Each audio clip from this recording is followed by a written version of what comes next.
আজকে সামান্য দুনিয়ার মোমের আগুন সহ্য হয় না, কথা বলেন ঠিক কিনা? তাহলে দুনিয়ার আগুনের তুলনায় জাহান্নামের আগুনটা 69 গুণ বেশি হবে। ওই জাহান্নামের আগুন কি সহ্য করা যাবে? সহ্য করা যাবে? আরেকটি হাদিস বলেন, যারা জাহান্নামে যাবেন, হাদিসটি রয়েছে সুনান তিরমিজির ভিতরে, হাদিস নাম্বার হলো 2590 নম্বর হাদিস। আল্লাহর হাবিব বলেন, আমার উম্মতরা যারা জাহান্নামে যাবে তোমরা শোনো, যারা তোমরা নাফরমানি করো, যারা তোমরা আরবের কথা শোনো না, যারা আমার তরিকায় চলো না, তোমরা শোনো। আল্লাহর হাবিব বলেন, ইন্নাল হামিমা লা ইউসাব্বু আলা রুসিহিম ফায়ানফুজুল হামিম হাত্তা ইয়াখলুসা ইলা জাওফিহিম ফায়াসলিতা মা ফি জাওফিহি হাত্তা ইয়ামরুকা মিন কদমাইহি ওয়া হুয়া আস-সাহাব সুম্মা ইউআদু কামা কানা। আল্লাহর হাবিব বিশ্বনবী মুহাম্মদ সাল্লাল্লাহু আলাইহি ওয়াসাল্লাম তিনি বলেন, যারা জাহান্নামে যাবে তাদের মাথার উপরে এমন ফুটন্ত পানি ঢালা হবে, যে পানি ঢালার দ্বারা মাথার মগজগুলো ঠাস ঠাস করে ফুটতে থাকবে।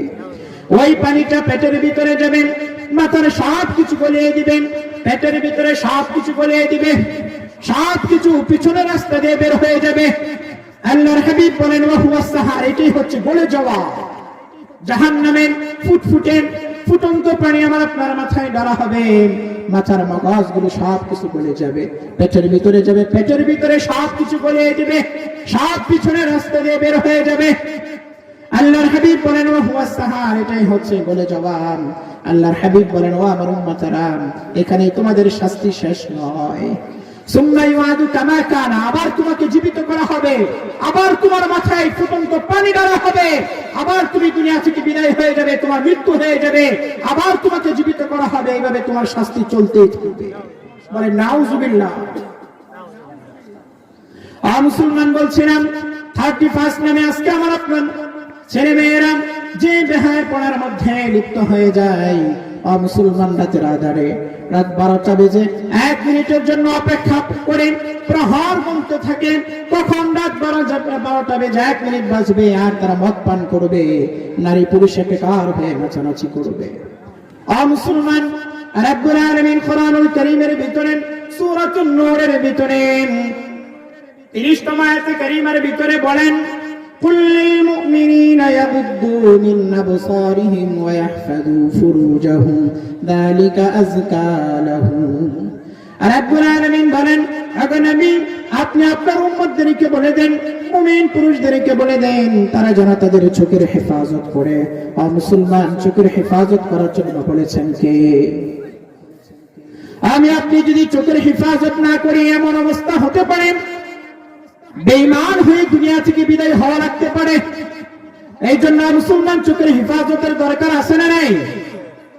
আল্লাহর হাবিব বলেন, ইন্নান নাযরা সাহমুন মিন সিহামিন ইবলিস মাসমুমুন মান তারাকাহা মাখাফাতি দাখালাল জান্নাহ। আল্লাহর হাবিব বলেন, চোখের দৃষ্টিটা হচ্ছে শয়তানের বিষাক্ত তীর। যেই ব্যক্তি তার চোখের হেফাজত করবে রবের ভয়ে, ওই ব্যক্তিকে জান্নাতে প্রবেশ করাবেন কে? চোখের যদি হেফাজত না করেন, আপনি যতই নামাজ পড়েন, এমন সময় আসতে পারে বেঈমান হয়ে দুনিয়া থেকে বিদায় হওয়া লাগতে পারে। একটা ঘটনা আপনাদেরকে শোনাবো যে চোখের হেফাজত না করার কারণে দুনিয়া থেকে বেঈমান হয়ে বিদায় হতে হয়েছে। বাগদাদ শহরে একজন মুয়াজ্জিন ছিলেন, যাকে সবাই সালেহ আল মুয়াজ্জিন বলে ডাকত। সালেহ মানে সৎ, মুয়াজ্জিন মানে খুব ভালো মানুষ, একজন সৎ মানুষ। 40 বছর পর্যন্ত তিনি আযান দিয়েছেন। যে ব্যক্তি 40 বছর আযান দিয়েছেন, ওই লোকটা ছোট না বয়স্ক মানুষ? ওই লোকটার অনেক বয়স হয়েছে। যদি 15 বছর থেকে ধরা হয় তাহলে 55 বছর হবে। ওই লোকটা দীর্ঘ 40 বছর পর্যন্ত রবের ঘরে আযান দিয়েছেন, মানুষকে নামাজের জন্য ডেকেছেন। আর যে ব্যক্তি মানুষকে রবের দিকে আহ্বান করবে, তার কথা হলো দুনিয়ার মধ্যে সবচেয়ে শ্রেষ্ঠ কথা বলেছেন কে?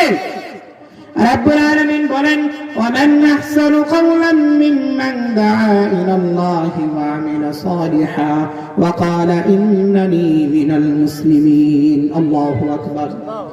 রব্বুল আলামিন বলেন, ওই ব্যক্তির কথার চেয়ে আর কার কথা উত্তম হতে পারে যেই ব্যক্তি একমাত্র মানুষকে রবের দিকে আহ্বান করেন।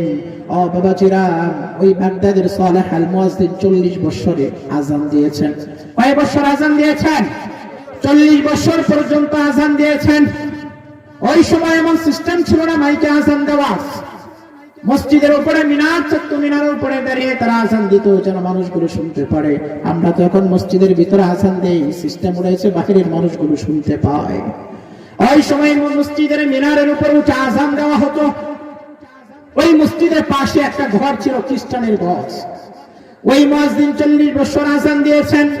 40 বছর আজান দেওয়ার পর একদিন হঠাৎ করে পাশের একটা খ্রিস্টানের ঘর রয়েছে, ওই ঘরে খ্রিস্টান একটি সুন্দরী রমণী রয়েছে।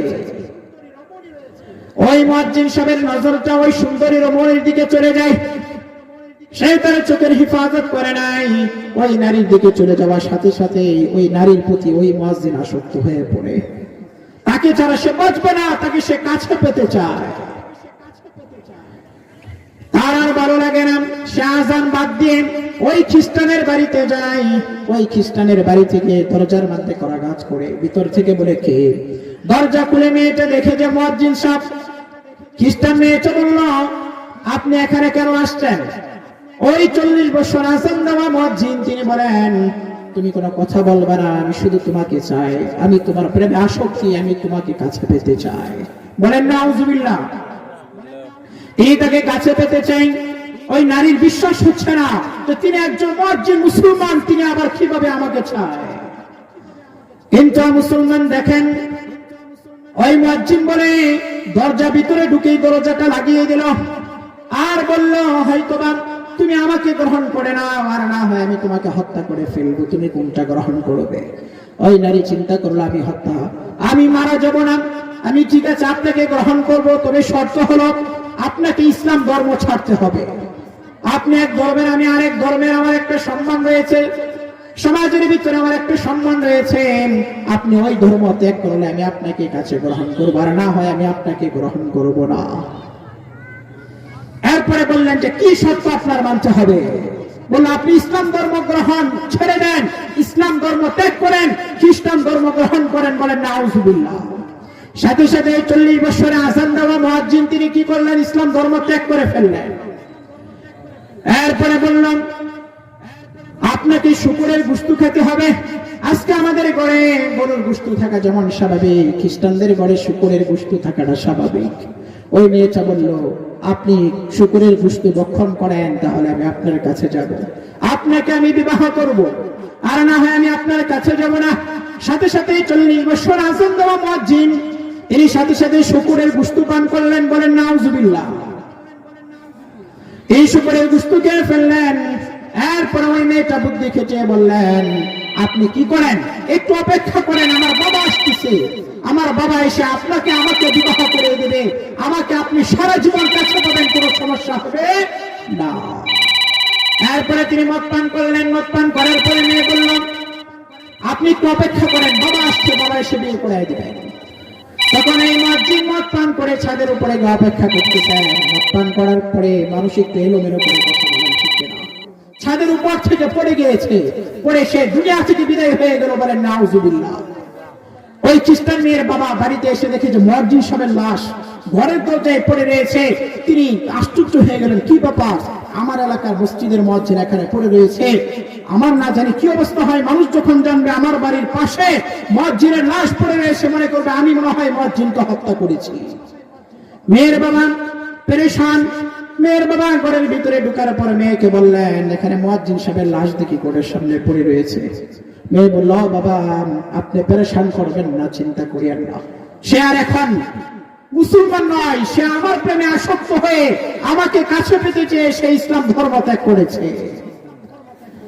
তখন ওই খ্রিস্টান মেয়ের বাবা এলাকার সমাজের মানুষকে জানিয়েছে। মানুষগুলো এসে ওই 40 বছর আজান দেওয়া মুয়াজ্জিনকে বস্তায় ভরে তাকে কি করা হয়েছে, নিক্ষেপ করে তাকে দাফন করা হয়েছে। এই জন্য চোখের হেফাজত করতে হবে, করবো তো ইনশাআল্লাহ। আল্লাহ তাআলা আমাদের সকলকে 31 নামক উদযাপন করতে গিয়ে বেহায়াপনা থেকে, গান বাজনা থেকে আল্লাহ তাআলা আমাদের মা বোনদেরকে, আমাদের ছেলে মেয়েদেরকে, আমার আপনার সন্তানকে আল্লাহ তাআলা হেফাজত করে, শুকর বলে আমিন। ওয়া আখিরু দাওয়ানা আলহামদুলিল্লাহি রাব্বিল আলামিন।